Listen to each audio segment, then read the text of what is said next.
Olá, amigo cooperativista e produtor rural. Sempre enfrentando os desafios, o nosso Cooper News SC de hoje está no ar. Veja então os destaques de hoje. Cooperativas agropecuárias realizam encontro nacional para discutir prioridades. No quadro Temática, diretor-geral do Sindicarne comenta sobre a importância dos cereais de inverno. Saiba como é feito o melado batido, uma tradição artesanal. No quadro Dia do Jovem, vamos acompanhar a história de dois jovens que retornaram ao campo. Amigo produtor, está na hora de pedir os fertilizantes especiais da Fecoagro na sua cooperativa e garantir excelentes resultados. O Nobre com Algem é o adubo de base enriquecido com alga marinha, que estimula o enraizamento e promove maior absorção de nutrientes, dando mais vigor para a planta. E para a cobertura, o Cooper N+, a ureia de fácil aplicação com dupla fonte de nitrogênio, que é liberado gradualmente, aumentando a produtividade. Produtor que usa os fertilizantes da Fecoagro fica satisfeito e recomenda. O adubo da Fecoagro foi após vários comparativos com outras empresas. A gente sempre usou adubos diferenciados. E quando a gente se encontrou na Fecoagro, viu a maior possibilidade de ter uma produtividade com custo-benefício. Os fertilizantes Nobre, com Algem e Cooper N+, estão disponíveis nas cooperativas filiadas à Fecoagro. Tem cuidado, carinho e proteção que só você sabe dar.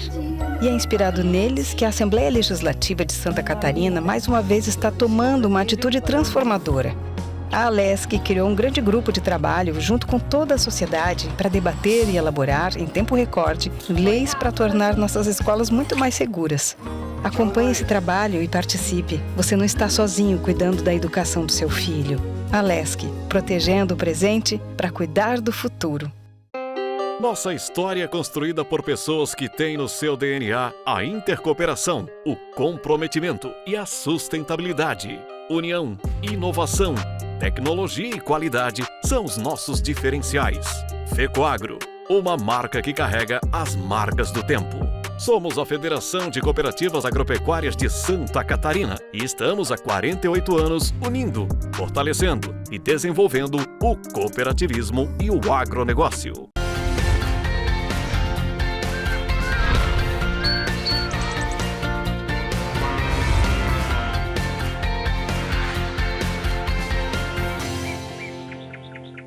O cooperativismo agropecuário já tem todos os seus processos muito bem definidos, mas temporariamente é preciso resgatá-los. O Encontro Nacional das Cooperativas nasceu exatamente para debater tendências, entender cenários, sempre com o objetivo de fazer o setor evoluir ainda mais. No ano passado, o foco esteve voltado também para os processos de intercooperação, que estão nas diretrizes do cooperativismo. Santa Catarina, por exemplo, tem dado grande passo nesse sentido. Reportagens do programa Cooperativismo em Notícia. Com 1.200.000 habitantes, Campinas é o terceiro município mais populoso de São Paulo. É também um dos principais produtores agrícolas do país. E foi aqui, nesse complexo de hotéis, que os principais líderes do agronegócio se reuniram para debater o futuro das cooperativas agropecuárias. Juntas, essas 152 cooperativas geraram perto de 212 bilhões de reais no ano passado. E nesse contexto todo, é preciso somar a energia dos catarinenses. O poderio econômico gerado pelas cooperativas agropecuárias do estado de Santa Catarina se tornou referência nacional. Afinal, como explicar que num território tão pequeno como o nosso, de pouco mais de 1% do país, se possa gerar tanta riqueza?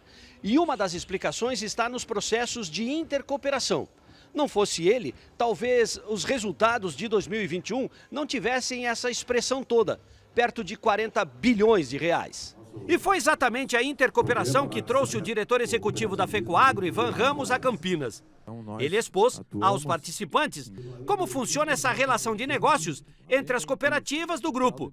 Ivan dividiu o palco central com o presidente da OCEPAR, José Roberto Ricken, que trouxe o mesmo tema na visão dos paranaenses. Obviamente, cabe às cooperativas se entenderem entre elas, senão você vai anular aquele esforço que o cooperado faz de crescimento, né? Às vezes até ele se beneficia da desunião, porque ele joga aqui e ali, mas quando ele vê a longo prazo, uma melhor coisa é ter uma estrutura forte de cooperativa e elas integradas para atender a demanda que existe hoje a nível internacional.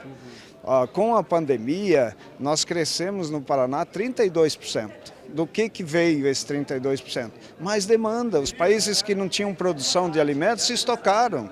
Então, a oportunidade nós temos. Acho que nós estamos no lugar certo, na hora certa. Agora nós temos que aprender a trabalhar melhor entre nós. O começo sempre foi mais difícil, né? Porque as pessoas precisavam entender da importância de se intercooperar, de trabalhar em conjunto. Então, no começo, nem todas as cooperativas assimilaram, ou nem todos os setores nas cooperativas assimilaram. A decisão de fazer a intercooperação é estratégica, é dos dirigentes das cooperativas, mas a prática, o operacional, são de outras pessoas. Então, precisou sensibilizá-los à importância da intercooperação.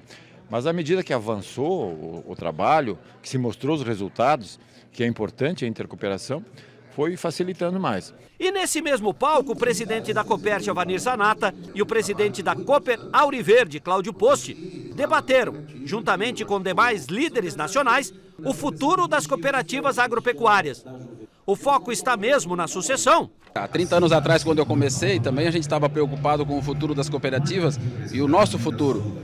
E a gente vem se adaptando, então eu acho que a melhor maneira de pensar no futuro é se adaptar logo, próximo, rapidamente, decisões mais rápidas as cooperativas têm que tomar. Para isso, o jovem está no meio, tem que estar ligado, tem que estar usando ele como sendo o nosso informante ou nosso trazer as informações do jovem. Nós temos assim experiências bastante positivas, onde que nós, com o treinamento que a gente tem junto com a juventude, né, onde é que nós começamos lá com o Fojulico, depois fomos para a formação da juventude e hoje continuamos com essa formação continuada dos nossos jovens, eles assumindo a propriedade, ou fazendo a sucessão na sua propriedade e também já participando, né, na executiva, né, ou no Conselho de Administração e Fiscal da cooperativa. O diretor da Giro Agro, Fábio Chigueu, esteve aqui falando sobre os desafios na produção de alimentos. O mundo já nos entende, né? Muitas vezes isso não é dito de forma aberta, porque o alimento realmente é uma coisa básica, né? A gente até analisa questões, por exemplo, linkando a pirâmide de Maslow, lá da administração de empresas, né?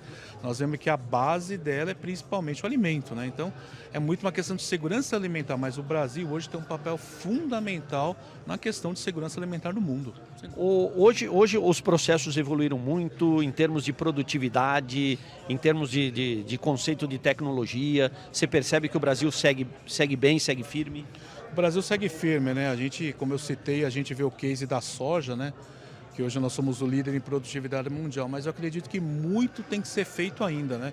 Então eu vejo que o conhecimento, principalmente nós, engenheiros agrônomos, nós temos que gerar e difundir e praticar muito o uso desse conhecimento, porque é dessa forma que a gente vai melhorar a produtividade, né? O Sandros Carvalho, da Ulambra, mostrou o caminho das cooperativas dentro dessa nova era digital. É um processo delicado, não é um processo fácil não. É ter maturidade para entender o momento do negócio, para realmente disponibilizar um investimento e capital humano para fazer essa mudança, porque são muitas mudanças para fazer.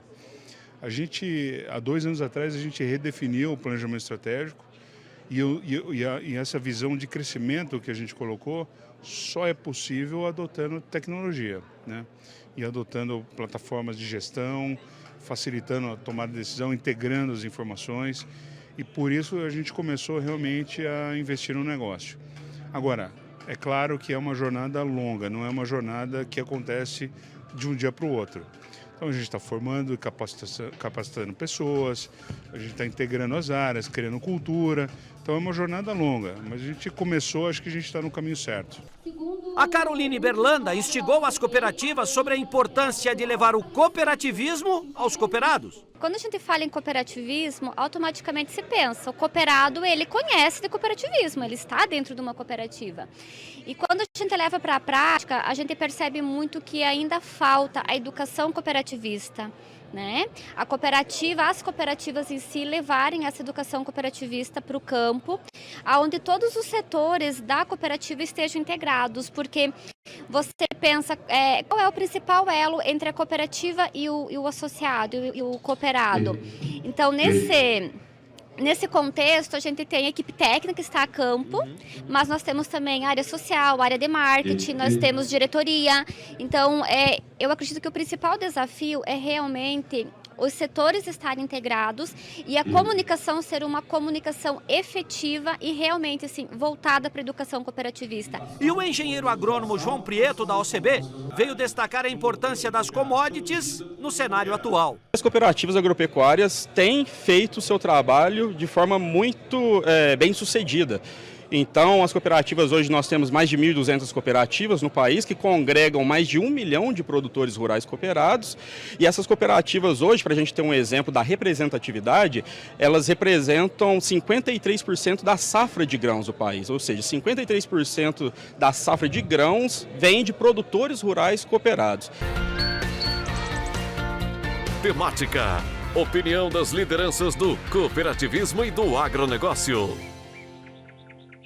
E hoje, quinta-feira, é dia do comentário a cargo da indústria de carne. Jorge Lima, diretor-geral do Sindicarne de Santa Catarina, comenta sobre a importância dos cereais de inverno para o nosso estado.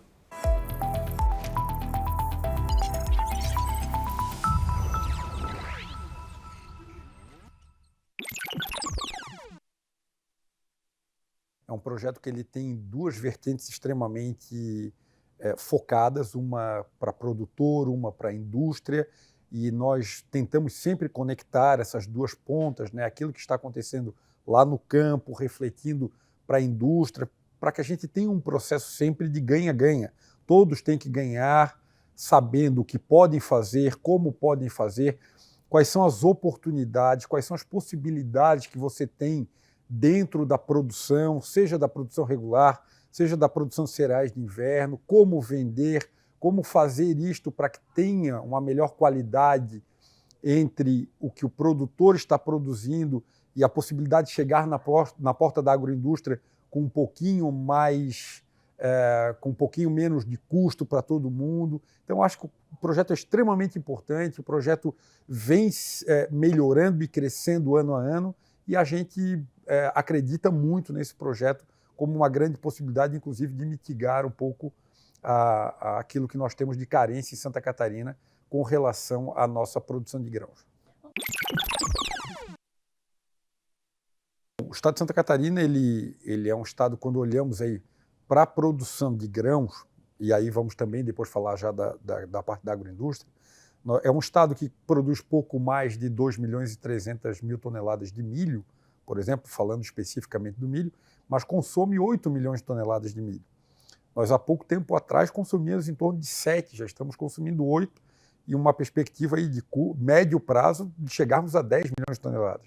Então, sem dúvida alguma, nós temos que nos preocupar com o milho e o farelo de soja, que são os nossos principais insumos na cadeia produtiva de aves e suínos em Santa Catarina, e olhar como uma alternativa plausível para uma parte desta carência que temos nos grãos de inverno. Eles são extremamente importantes. Estamos falando aí de cevada, estamos falando de trigo, e aí talvez do trigo, a gente, quando fala, nós temos que olhar para o trigo, não esse trigo pão que nós temos, né, esse trigo que vai para a panificação, mas algo mais rústico que vem sendo estudado pela Embrapa. Então, nós temos muito dentro dessa cadeia da aveia, a possibilidade de suprir alguma necessidade frente àquilo que é consumido dentro do estado, já que o nosso estado ele é o primeiro produtor e exportador de suínos e o segundo produtor e segundo exportador em aves. E aí temos aí uma produção que chega aí em aves a 4 milhões de toneladas, 4 milhões de aves dia. Nós abatemos aí em torno de 4 milhões de aves dia e em 34 mil suínos. Agora vejam os assuntos que teremos depois do intervalo. Você vai saber como é feito o melado batido, uma tradição artesanal. No quadro Dia do Jovem, vamos acompanhar a história de 2 jovens que retornaram ao campo. Amigo produtor, está na hora de pedir os fertilizantes especiais da Fecoagro na sua cooperativa e garantir excelentes resultados. O Nobre com Algem é o adubo de base enriquecido com alga marinha, que estimula o enraizamento e promove maior absorção de nutrientes, dando mais vigor para a planta. E para a cobertura, o Cooper Animais, a ureia de fácil aplicação com dupla fonte de nitrogênio, que é liberado gradualmente, aumentando a produtividade. Produtor que usa os fertilizantes da Fecoagro fica satisfeito e recomenda. O adubo da Fecoagro foi após vários comparativos com outras empresas. A gente sempre usou adubos diferenciados.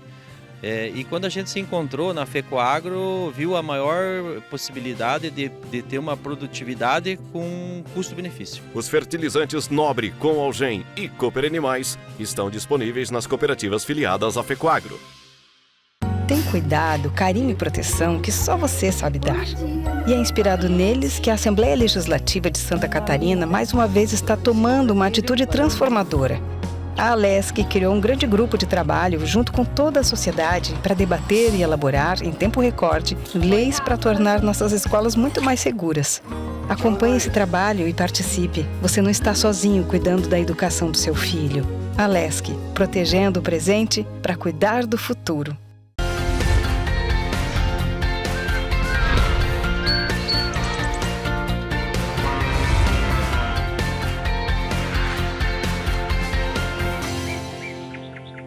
E continuamos a falar sobre tradição e cultura na produção de melado batido. Esse alimento típico do extremo oeste catarinense ganha ainda mais reconhecimento com a forma artesanal de sua fabricação. Você vai conhecer uma família que segue os mais antigos rituais para obter um produto exclusivo. Veja também como a propriedade deles é destaque na produção agroecológica. Vamos então assistir a segunda parte da reportagem do programa de TV SC Agricultura. Voltando a falar então sobre a produção artesanal do melado batido, uma arte realizada com tanto capricho por aqui, vamos saber um pouco como ele é feito. A gente planta a cana-de-açúcar, não usa nenhum químico, é limpo com enxada, tipo as ervas daninhas e tudo. Então tem todo um cuidado que desde o começo lá até o processo final. Então é uma coisa que a gente aprendeu desde pequeno, acompanhou com a mãe e continua fazendo hoje. Muitas vezes as pessoas acham que é uma coisa assim, um retrocesso, é mais fácil de comprar. Mas eu já acho diferente, eu acho que é uma cultura, é um resgate daquilo que um dia já foi feito muito, todos faziam no interior. E hoje já não é mais assim, todo mundo. Mas tem muita gente fazendo e voltando a fazer. Ou depois que foi feito o caldo, passado na máquina, a moagem, a gente traz para cá, a gente sempre tinha a moagem aqui, junto no galpão, mas a gente levou para o outro. Mas, enfim, daí a gente coloca no tacho e espera ferver, daí já tira a sujeira que sobe. É importante tirar essa sujeira para o melado ficar mais clarinho e para ficar mais limpo também, porque é uma sujeira que depois azeda mais fácil o melado. Se deixar tudo dentro não tem como. E aí vai tirando até que não tem mais, só não sobe mais sujeira, até que começa a virar o melado, e aí não precisa mais tirar. Daí espera chegar ao ponto e daí tira do fogo pro lado e aí vai batendo até que esfria. Olha, tem a experiência, né? Mas também tem o prazer de fazer. E com o tempo você vai adquirindo, não precisa nem tirar ele para bater, ver se está bom. Com o tempo próprio, a fervura, você vai saber que ele está no ponto certo para tirar. Eu acho que o prazer em fazer é que muitas vezes faz ele ficar bonito. Tanta exclusividade na forma de preparo e no resultado final, com um sabor diferenciado, o melado batido aqui do extremo oeste catarinense reúne características importantes que podem ajudar numa futura conquista do selo de indicação geográfica com denominação de origem. Então, na identificação de produtos, né, com potencial de signos distintivos aqui na nossa região, a gente identificou o melado batido. Por quê? Por causa dessa questão cultural e do saber fazer o melado. É o que a gente vê nas famílias, né? O melado ainda sendo feito para o autoabastecimento. E quando esse melado ele é vendido, muitas vezes vendido de famílias, entre famílias, né, do meio rural, e nas agroindústrias que a gente apoia, muitas ainda estão na agricultura familiar. Então, um produto tipicamente da agricultura familiar, mesmo sendo por esse viés mais social e cultural da alimentação e também com esse viés mais de mercado, de alternativa de renda, ainda assim permanece na agricultura familiar. Ele não é um produto produzido em grande escala. Então, a gente identificou esse produto com um potencial e o que a gente vê agora e o trabalho que a gente está fazendo, então, com o melado batido, é essa valorização como patrimônio cultural da região e do estado de Santa Catarina. Hoje eles recebem muitas pessoas para fazer esse turismo de vivência, vir conhecer uma alimentação diferenciada. Então, hoje eles estão trabalhando exclusivamente com isso, estão felizes, eu acho que isso que é o que importa, né? Estão vivenciando aquilo que eles acreditam como projeto de vida e a gente está sempre apoiando, né? Naquilo que a gente pode, a gente está junto também fazendo apoio a essas atividades que eles desenvolvem aqui na propriedade. Meu amanhecer tem o cantar do galo, o cheiro do mato com gota de orvalho. E é tão gostoso beber um café olhando o sol nascer. Pego o meu cavalo e saio pelo pasto, toco meu berante apartando o gado. Sei que sou caipira, mas vivo melhor morando aqui no mato. No dia 13 de abril, Dia do Jovem, o Alfa TV produziu um especial sobre o tema. Você vai conhecer agora a história de Sabrina e Jean Manhanti, de Nova Itaberaba, jovens empreendedores que saíram, conheceram outras realidades e voltaram para o campo. Afinal, eles acreditam que é ali que está o presente e o futuro da família. Eu optei por cuidar da nossa empresa, né? Se a mão de obra familiar é familiar, para mim faltava ela. Eu vejo assim, a felicidade maior é trabalhar em família, né? Você tá junto. E eu vejo que é um desafio hoje para a gente permanecer no campo, porque cada vez o mercado exige mais, né? É confiar muitas vezes também que o filho tem um potencial. Se você gosta da atividade, se você gosta do campo, o sucesso está garantido. Empreendedores e inovadores. A Sabrina e o Jean são jovens do agro e eles acreditam que aqui, no campo, está o presente e o futuro da família.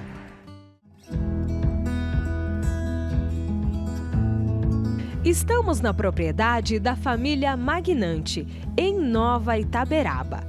Por aqui, a presença da juventude no campo é uma realidade. Mas nem sempre foi assim.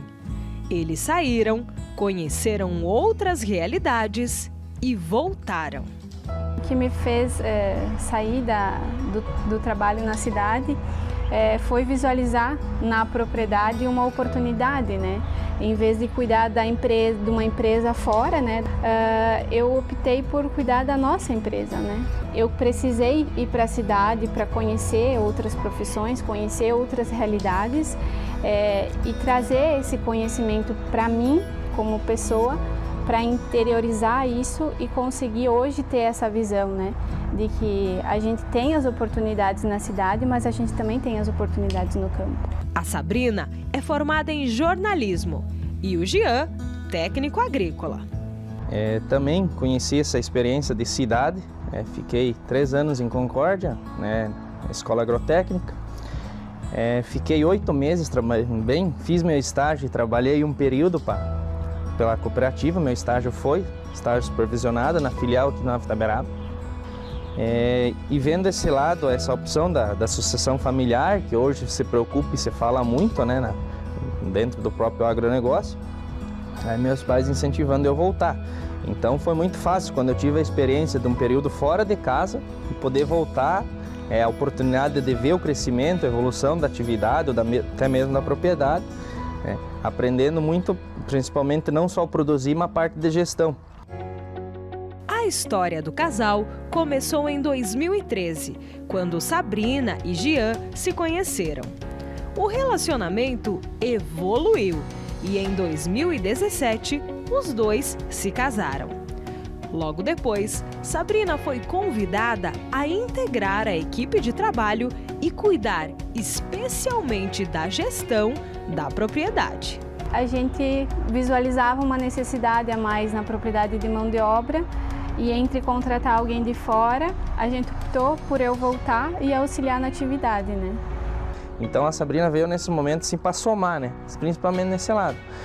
E, digamos, completar a família. Se a mão de obra familiar é familiar, para mim faltava ela, né? Tinha meu pai e meu irmão, né? Mas para mim o principal faltava, né? E o que a gente planejava é Helena, né? Que a gente falava, né? Sabrina, acho que em casa é muito mais fácil para a gente planejar e ter o nosso filho que a gente tanto queria, né? A verdade é que os sonhos de um também eram os sonhos do outro. Em 2018, nasceu Helena, a filha do casal. Atualmente, a propriedade da família Magnante é administrada pelo Ivan e a esposa Noeli, os filhos Vinícius e Jean, e a nora Sabrina. Para muitos jovens, a interação entre as gerações parece ser um dos desafios da sucessão familiar. De ano a ano a gente vem vendo muita diferença e é ali que vem a questão do pai entender muitas vezes o filho e o filho entender os pais, sem dúvida. Eu vejo assim que todo pai que vem evoluindo, ter uma propriedade, ela precisa preparar o filho. Muitas vezes não é o filho lá estudar e o pai quando vê que a propriedade muitas vezes, eu acho que está na hora de passar para alguém, não é entregar para alguém. Mas é você conquistar teu filho e dizer, vamos lá, filho, a gente pode ampliar a atividade, a gente pode fazer isso. O pai e o filho, ou a filha, planejar e ter essa visão junto. Os pais confiar muitas vezes também que o filho tem um potencial. Ele vai estudar para buscar o conhecimento. É difícil o filho vir implantar na atividade com aquele conhecimento que é diferente da opinião do pai. Mas o pai precisa entender isso. É um desafio, mas que aí que vem o diálogo, né? O diálogo de família, principalmente, né? Que eu vejo assim, a felicidade maior é trabalhar em família, né? Você tá junto. É um desafio? Pai, irmão, tem os desafios. Mas eu acho que a harmonia você consegue encontrar dentro da família, né? Além de ter a dita empresa familiar, né? Então você consegue ter a renda e tem alguns privilégios dentro de toda essa atividade. Apesar dos desafios, Sabrina e Jean observam muito mais oportunidades de permanecer na agricultura. Então eu estou aqui, eu estou trabalhando numa coisa que é minha, né? E que me desafia todos os dias, né? E fora que a gente trabalha com alimento, né? Alimento é o base para todo mundo. Ninguém fica sem comer um dia, né? Ou sem tomar água. Acho que são as necessidades básicas. E eu vejo que é um desafio hoje para a gente permanecer no campo, porque cada vez o mercado exige mais, né? O mundo lá fora também te exige mais. É necessária a profissionalização hoje para as pessoas se manterem no campo, Jean? Eu acho que esse é o principal papel, digamos assim, que o jovem necessita se profissionalizar. Então você precisa entender, é avicultura, é gado de leite, é a lavoura, e todas delas você tem que saber um pouco, né? Você tem que se especializar nisso, você tem que buscar conhecimento e ler sobre um pouco de cada. Sem falar que dentro da atividade a gente fala que a gente é encanador, é eletricista, é veterinário, é nutricionista, de tudo um pouco, né? E com essa bela história dos jovens que retornaram ao campo, o nosso Cooper News SC de hoje termina por aqui, deixando para você um grande e cooperado abraço para você, sua família e até amanhã.